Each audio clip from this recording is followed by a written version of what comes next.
Hi friends, I hope that you are doing well.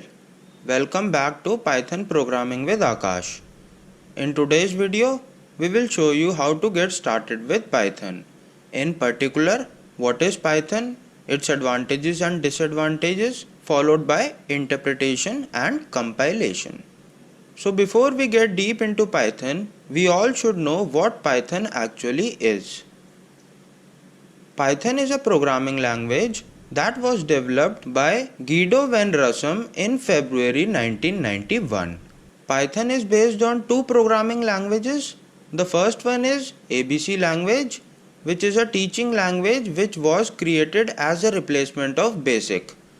And the second one is Modula 3.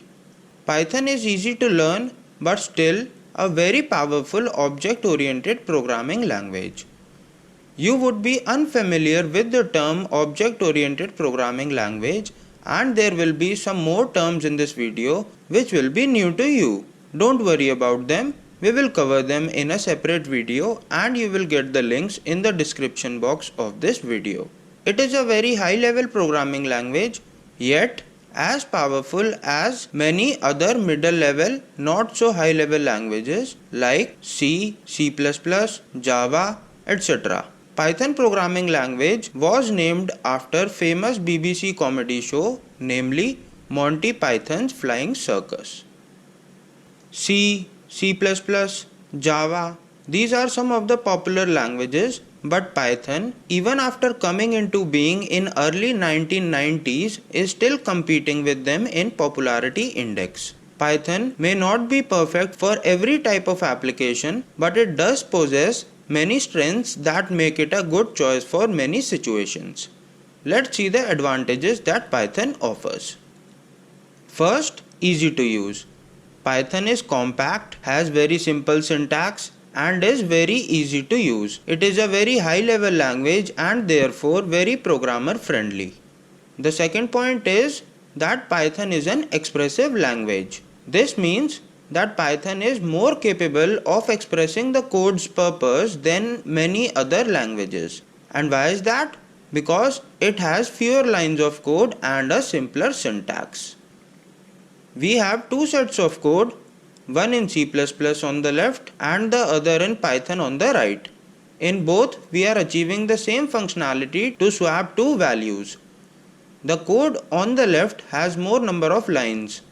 The code on the right has less number of lines and is easier to understand. Thus, Python is more expressive. The third advantage of Python is that it is an interpreted language. Python is an interpreted language and not a compiled one. This means Python installation interprets and executes the program code line by line at a time. It makes Python an easy to debug language and thus suitable for beginners to advanced users. The fourth point is about its completeness. When Python is installed, you get everything you need to do the real work. All types of required functionality is available through various modules of Python standard library. You no longer need to download and install additional libraries.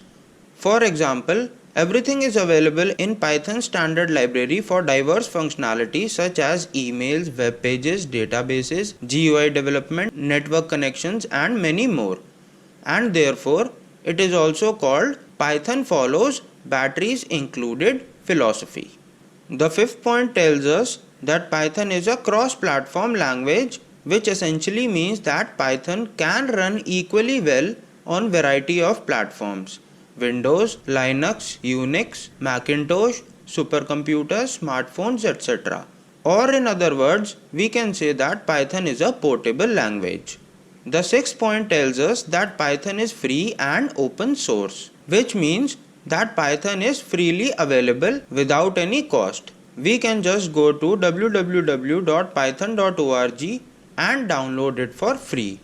And not only that, its source code, that is, the complete program instructions, is also available. That is, it is open source also.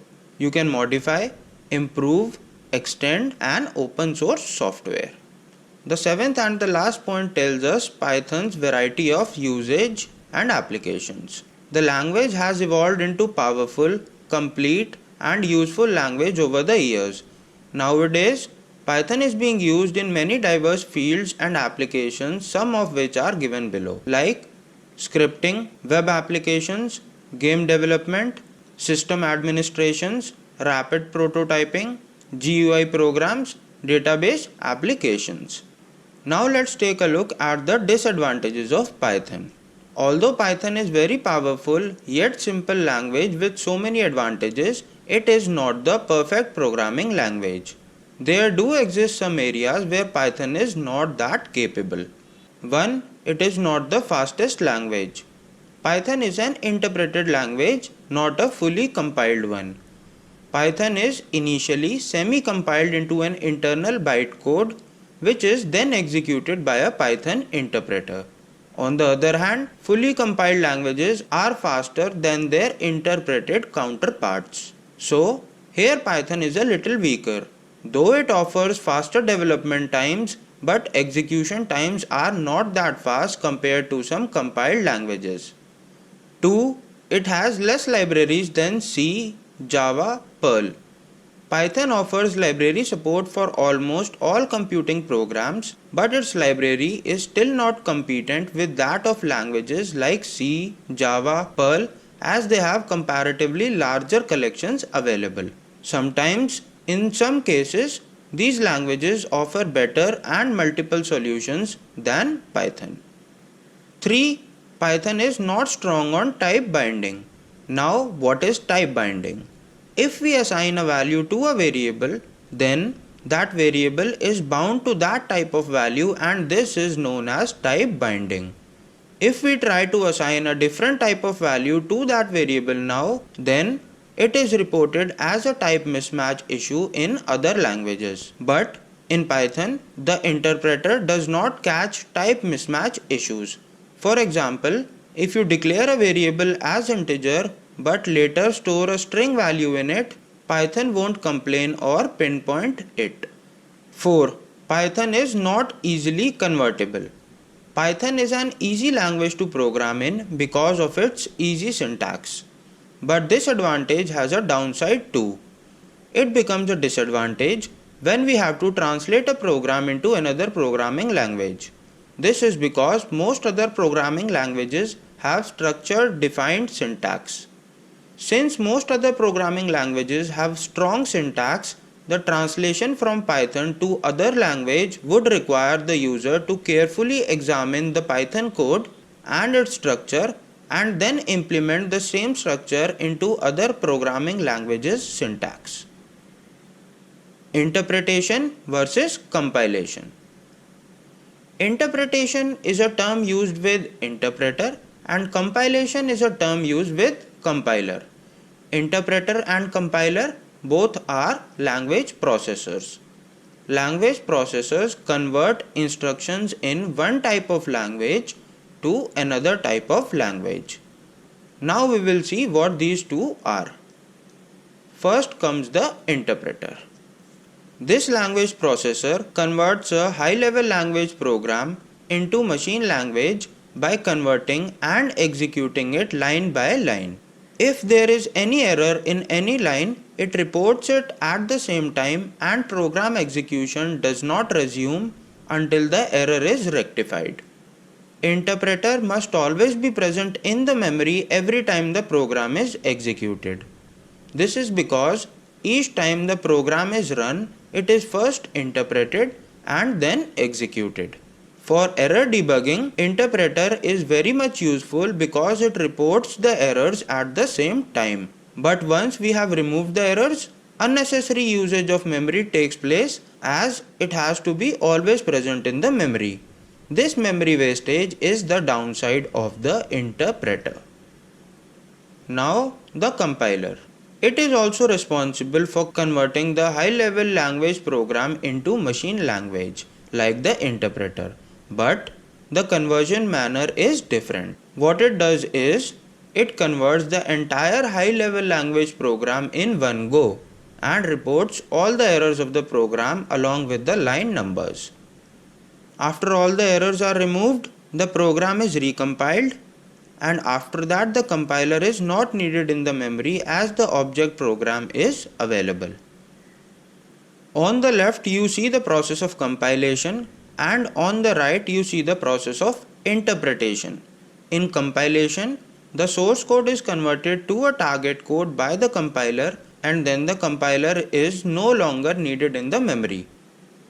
The input is provided to the target code which executes and gives us the output. In interpretation, the interpreter is always required to interpret and convert the source code as it processes the code line by line. We have come to the end of the video now. I know Python may be a new programming language to you, or you might be new to this entire programming thing. But don't be scared of it. Just give it some time.